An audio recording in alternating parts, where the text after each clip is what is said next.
తిరుమలలో స్వామివారి దర్శనం అవ్వగానే చాలా మంది చేసే మొదటి పని హడావిడిగా బయటికి వచ్చేయడం. కానీ గర్భగుడిలో నుంచి బయటికి వచ్చాకే మనం మిస్ అవ్వకూడని కొన్ని పవిత్రమైన అనుభూతులు ఉన్నాయి. తోపులాటలో పడి కంగారుగా బయటికి రాగానే ముందుగా మనకు స్వామివారి తీర్థాన్ని ఇస్తారు. దాన్ని ఏదో తీసుకోవాలి కదా అని తీసుకోకుండా రెండు చేతులతో కళ్ళకు అద్దుకొని భక్తితో తీసుకోండి. మీ అలసట మొత్తం అక్కడే గాల్లో కలిసిపోతుంది.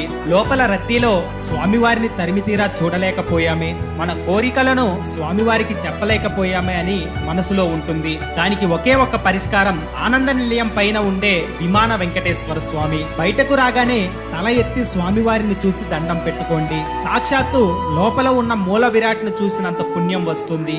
ఆ తరువాత హుండీలో మీకు తోచినంత సమర్పించండి. గుడి ప్రాంగణంలో ఒక్క 2 నిమిషాలు ప్రశాంతంగా కూర్చొని ఆ ఏడుకొండల వెంకటేశ్వర స్వామి రూపాన్ని మీ మనసులో శాశ్వత